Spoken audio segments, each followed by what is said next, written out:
जय माता दी, जय माँ दुर्गा, जय माँ काली। आप सभी लोग का बहुत बहुत स्वागत है माँ भवानी की बेटी यूट्यूब चैनल में। अगर आप शारदीय नवरात्रि पहली बार कर रहे हैं तो किन 8 विशेष मैं बात बताने वाली हूँ जिसका आपको विशेष तौर पे ख्याल रखना है। उन महत्वपूर्ण बातों का को आप करके माँ को बहुत ही प्रसन्न कर सकते हैं और बहुत ही जरूरी है वो मैं 8 बातें आपको बताने जा रही हूँ। सबसे पहली बात है कि आप जो भी संकल्प करेंगे और जो आप कलश स्थापना करेंगे वो आप शुभ मुहूर्त में ही करें।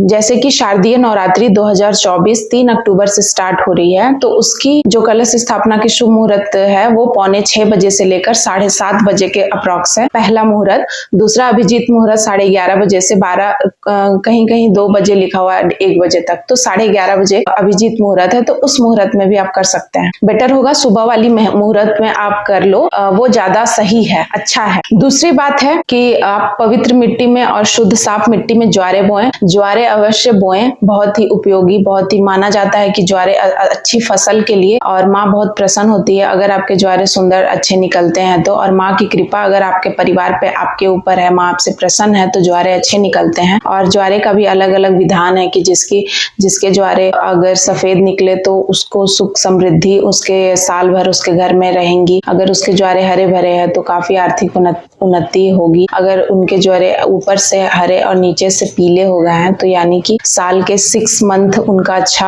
आर्थिक रूप से मजबूत होगा और बाकी के टाइम कुछ आर्थिक नुकसान या फिर कुछ बीमारी या किसी भी तरीके की समस्याओं का सामना करना पड़ सकता है। तो ज्वारे का भी बहुत ही अलग महत्व है, तो ये बहुत ही इम्पोर्टेंट है। माँ बहुत ही प्रसन्न होती हैं। ज्वारे का विशेष तौर पर आपकी फसल से डिनोट किया जाता है। तीसरी बात है कि आप माँ की प्रतिदिन पूजा उपासना करेंगे। अगर आप फास्ट किए हैं तो ठीक है, अगर नहीं भी किए हैं तो ऐसे भी आप 9 डेज तक माँ की पूजा करेंगे। दोनों टाइम आरती जरूर करेंगे अपने फैमिली। आप कपूर की आरती करिए। कपूर की आरती जिनके घर में नेगेटिविटी बनी रहती है, लड़ाई झगड़े और बहुत तरह की नकारात्मक चीजें उनको महसूस होती है, बीमारी बनी रहती है, तो वे जरूर कपूर की आरती करें और कपूर की आरती पूरे घर में आप दिखाएं। फैमिली वाले सब आरती मिलकर करें और बच्चों को भी जरूर शामिल करें एटलीस्ट शाम की आरती में। उस समय तक सारे बच्चे फ्री होते हैं, स्कूल से आ जाते हैं, तो आप उनको भी इन्वॉल्व कर सकते हैं। और जाप प्रतिदिन करें। जाप का भी विशेष महत्व है। इन दिनों नवरात्रि में माना जाता है कि माँ साक्षात धरती पर आई हुई रहती हैं, तो अगर आप जाप करते हैं, इन दिनों मेडिटेशन करते हैं, तो आपकी आध्यात्मिक जर्नी, आपकी आध्यात्मिक उन्नति बहुत ही तेजी से होती है और माँ की कृपा आपके ऊपर बहुत ही तेजी से होती है। माँ बहुत ही जल्दी प्रसन्न होती हैं और आप उस समय शुद्ध सात्विक होते हो। सारा वातावरण माँ के भक्ति में डूबा हुआ होता है। उस वक्त एक अजीब ही मोहिनी, एक अजीब ही सुगंध चारों वातावरण में माँ की आने की फैली हुई होती है। और माँ जो है वो अपनी शक्ति, अपनी पावर, अपनी ऊर्जा चारों ओर बिखरती हैं। तो आप जितना ज्यादा माँ की ऊर्जा को आप अपने अंदर ग्रहण कर सकते हैं, उतना ज्यादा माँ आपके जो चक्रास हैं वो एक्टिव होते हैं। इसीलिए इस समय मेडिटेशन का विशेष महत्व है। जिन लोगों को दिन में टाइम नहीं मिलता है, ऑफिस वर्क है, उन लोगों को रात की पूजा 9 बजे से 12 बजे के बीच में आपको मेडिटेशन करना चाहिए। एटलीस्ट 1 घंटा तो आपको मेडिटेशन जरूर करना चाहिए नवरात्रि। 4th है, माँ को विशेष लाल चुन्नी और लाल रंग की फूल माँ को बहुत पसंद है। उड़हुल की फूल माँ की फेवरेट है, तो आप उसे जरूर अर्पित करें माँ को। हर 9 डेज माँ को अर्पित करें और आप माँ को प्रसन्न कर सकते हैं ये करके। और सुहागिन महिलाओं से रिक्वेस्ट है कि अगर वो सुहागिन महिलाएं सभी कोई माँ को 16 श्रृंगार जरूर अर्पित करें। श्रृंगार अगर आप 16 नहीं अर्पित कर सकती है तो एटलीस्ट 5 सामान, सिंदूर, चूड़ी, लाल बिंदी, चूड़ी, मेहंदी, काजल और मेहंदी और आलता, ये 3 चीज आप जरूर अर्पित करें। अगर आप सक्षम है तो माँ को बिछिया जरूर अर्पित करें। जिन महिलाओं के फैमिली के जो वैवाहिक संबंध है या जिनके पार्टनर के साथ अच्छी नहीं बनती है, उनके लिए ये बहुत ही अच्छा सगुन होता है। माँ को जरूर ये चीज चढ़ानी चाहिए। जो व्रती महिलाएं हैं, जो भी व्रत करते हैं, महिला पुरुष सभी के लिए है कि उस समय विशेष मन को शांत रखें। 9 डेज 10 डेज जितना दिन आप व्रत कर रहे हैं।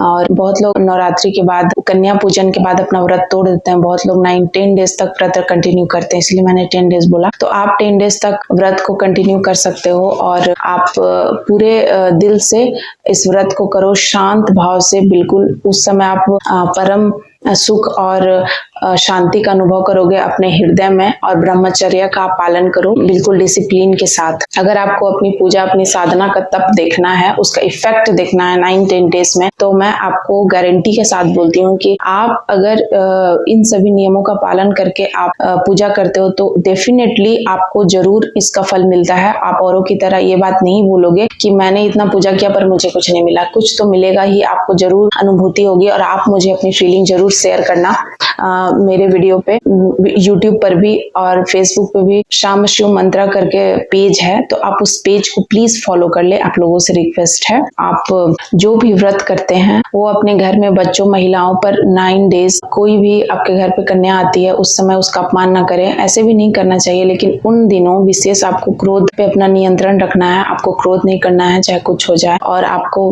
अपने व्रत का अच्छे से पालन करना है। उस समय आपको 9 डेज जो भी है आप बड़ों का सम्मान करें, कोशिश करें लड़ाई झगड़ा ना हो किसी से, और आप अपनी जो पूजा है उसको खंडित ना होने दें। अच्छे से आप पूजा करें।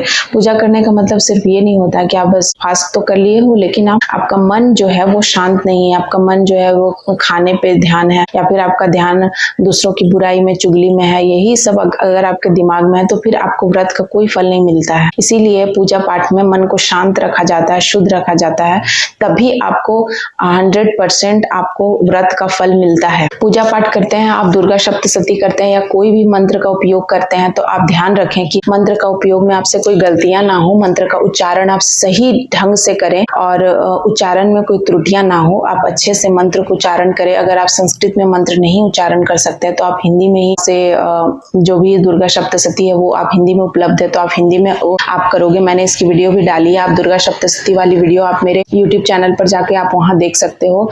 और बहुत सारी मैंने वीडियो बनाई है नवरात्रि से पहले पूजा आप कैसे करो, आप क्या करो नवरात्रि में, उसकी सारी डिटेल मैंने दी है कि आपकी पूजा आसान हो जाए। तो आप उन वीडियो को प्लीज जाकर देखो मेरे चैनल पे। रोज स्नान करें, साफ स्वच्छ वस्त्र पहने और साफ सफाई का विशेष ध्यान रखें। मांस मदिरा के सेवन से बचें। अगर आप व्रती हैं तो ध्यान रखें आपके घर में किसी तरीके का मांस मदिरा का सेवन कोई ना करे। ऐसा है कि आप व्रती हैं, आप नहीं कर रही हैं लेकिन घर में लोग करें, ऐसा नहीं होना चाहिए। घर में बिल्कुल साफ सफाई के साथ, ताकि माँ का अपमान ना हो और माँ क्रोधित ना हो, और आपके पूरे फैमिली मेंबर के ऊपर उनकी ब्लेसिंग हो, उनके ऊपर कृपा की छांव में आपके बच्चे खेले कूदे बड़े हुए, समृद्धि आपके घर आए और सुख शांति आप सभी को माँ दे। मेरी माँ से यही कामना है।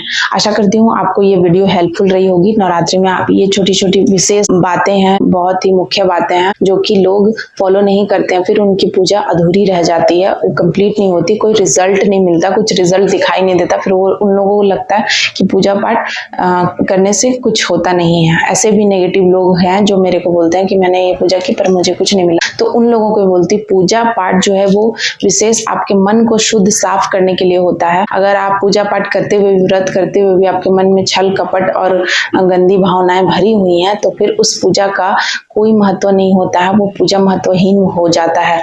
अगर आप शुद्ध साफ मन से आप पूजा करते हो और उस पूजा के बाद आप माँ को कोई भी गिफ्ट या कोई उपहार या कुछ भी जो भोग आप लगाते हो, वो माँ बहुत ही प्रेम से वो अर्पित जो आप करते हो वो माँ एक्सेप्ट करती है और आपके परिवार के ऊपर, आप सभी के ऊपर अपनी कृपा, अपना आशीर्वाद बरसाती है। तो आशा करती हूँ ये वीडियो आप लोगों को हेल्पफुल लगा हो। अगर आप चैनल पर नए हैं तो प्लीज चैनल को सब्सक्राइब कर दीजिएगा, लाइक कीजिएगा और जय माता दी लिखिएगा। जय माता दी आप सभी को। जय माँ दुर्गा।